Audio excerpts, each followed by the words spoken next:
Hello viewers, how are you all? In this video today I will tell some tricks about percentage. देखिए आज का जो topic है वो हमारा परसेंटेज है, उससे रिलेटेड हम कुछ ट्रिक डिस्कस करेंगे. So first rule is here. जब किसी वस्तु के मूल्य में P% की वृद्धि हो तो कोई व्यक्ति उसकी खपत में कितने प्रतिशत कमी करे कि ताकि उसका खर्च पूर्ववत रहे. क्वेश्चन का मीनिंग ये है कि कोई वस्तु है, उसका कोई मूल्य है और उसमें P% की क्या की जाए, वृद्धि की जाए. मान लो पहले 100 रुपये था, अब 120 हो गया. ठीक है, तो कितने परसेंट की वृद्धि हो गई? 20% की. तो कोई व्यक्ति उसकी खपत में कितने प्रतिशत की कमी करे, यानी कि वो कितना उसको कम कंज्यूम करे कि उसका जो खर्च है वो पहले जैसा, यानी कि 100 रुपये ही उसको देने पड़े और उसका कंजप्शन कम हो जाए. तो इसके लिए फॉर्मूला देखिए क्या है, P/100 प्लस P/100. P यहाँ पे क्या है, जो परसेंटेज इंक्रीज हो रहा है यानी कि वृद्धि हो रही है. और वृद्धि जब कभी भी होगी तो ध्यान रखना है आपको क्या लेना है, यहाँ पे प्लस लेना है. तो P/100 प्लस P/100. अब देखिए एक एग्जाम्पल दिया हुआ है, चीनी के मूल्य में 20% की वृद्धि की जाए तो कोई व्यक्ति उसकी खपत में कितने प्रतिशत की कमी करे जिससे उसका खर्च पूर्ववत रहे. अब देखिए चीनी के मूल्य में 20% की वृद्धि की जाए तो कोई व्यक्ति उसकी खपत में कितने प्रतिशत की कमी करे. यहाँ ये आपको ध्यान रखना है कि वृद्धि कितनी हो रही है, 20% की. तो 20/100 प्लस 20 × 100 तो कितना हो जाएगा, 20/120 × 100. 20 का 120, 2×3 = 6, 2×5 = 10 और ये हो गया 50/3. और we can write it 16 whole 2/3%. यानी कि अगर वो 16 सही 2/3% की अगर क्या कर ले, कंजप्शन में कमी कर ले, तो उसका जो खर्च होगा वो एज इट रहेगा, यानी जो पहले था. This was rule number 1. And the rule number 2. जब किसी वस्तु के मूल्य में P% की कमी हो तो कोई व्यक्ति उसकी खपत में कितने परसेंट वृद्धि करे ताकि उसका खर्च पूर्ववत रहे. अब देखिए जब किसी वस्तु के मूल्य में P% की कमी, जैसे पहले कोई वस्तु 100 रुपये की थी, पहले वाला जो रूल है उसमें क्या था कि 20% की वृद्धि हो गई. अब इसमें क्या हो, कमी हो जाए. तो अब कितना हो गया, यानी कि पहले जिस चीज़ के लिए वो 100 रुपये दे रहा था, अब वो कितने रुपए दे रहा है, 80 रुपये दे रहा है.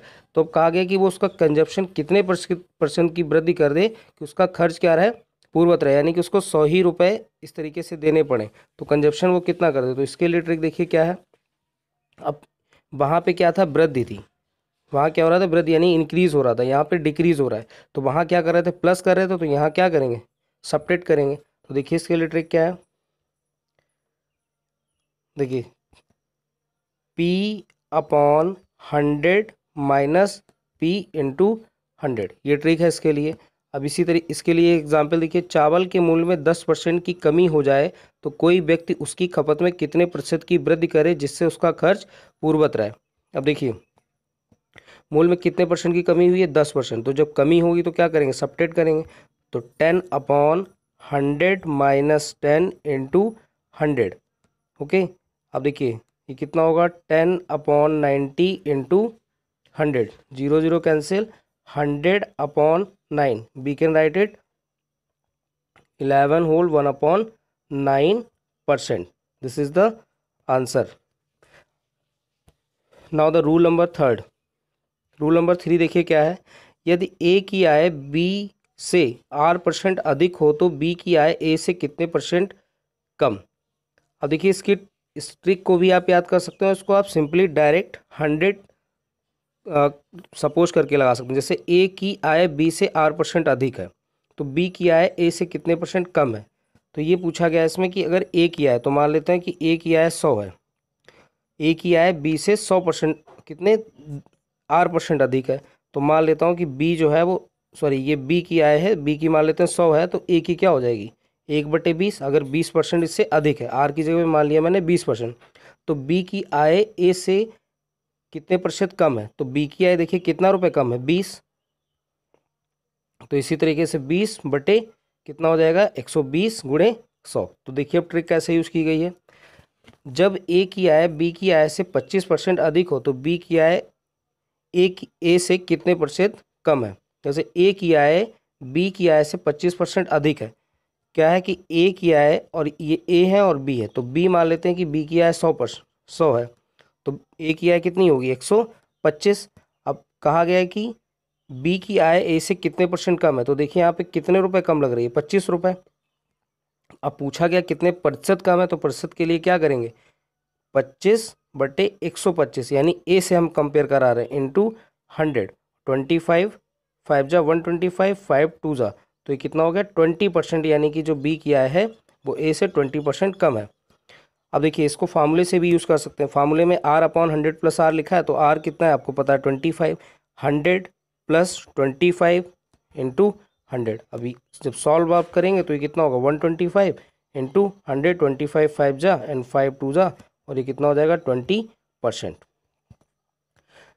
नेक्स्ट रूल नंबर 4, जब ए की आय बी से R% कम हो तो बी की आय ए से प्रतिशत अधिक है। अब देखिए ए की आय बी से कम हो, जैसे मान लेता हूँ कि बी की आय 100 है, ठीक है, तो ए की आय क्या कह रहा है कम हो, तो मान लेते हैं कि उसमें, अब मान लीजिए कि बी की आय 100 रुपये, ठीक है, अब उसमें R% की कमी, तो यानी कि क्या कमी होने की क्या करेंगे सब्ट्रैक्ट करेंगे, तब बी की आय ए से कितने परसेंट अधिक होगी। इसको एक एग्जाम्पल लेते हैं, जैसे मान लेते हैं कि ये ए और बी की आय जो है वो 100 रुपये, मतलब 100 रुपये, और ए की आय बी से कितनी कम है, तो मान लेता हूँ 20% कम है, तो कितना हो जाएगा 80 हो जाएगा। अब आपसे पूछा है बी की आय ए से कितने परसेंट अधिक है, तो देखिए अब यहाँ से देखिए बी की आय कितनी अधिक है 20 रुपये। 100 माइनस 80 20, और किससे कंपेयर कराना है ए से कंपेयर कराना है, तो 20/80 गुणे 100, 20×80, और 4 दूनी 8, 4 पंचे 20, तो कितने परसेंट हो गई 25%। ओके, अब देखिए इसके लिए एक एग्जाम्पल है यहाँ पर, जब राम की आय श्याम की आय से 10% कम हो तो श्याम की आय राम की आय से कितने परसेंट अधिक है। देखिए ये राम है और ये श्याम है, तो राम की आय श्याम की आय से, तो मान लेता हूँ कि श्याम की आय 100 है, तो राम की आय कितनी होगी 90।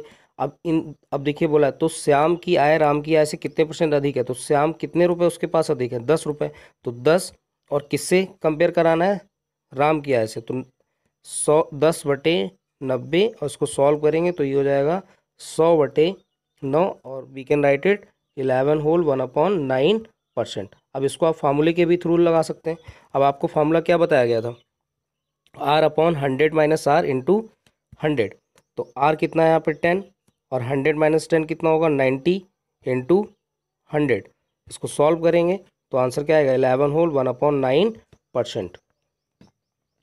These were trick of today. Thank you for watching. Like and subscribe my channel.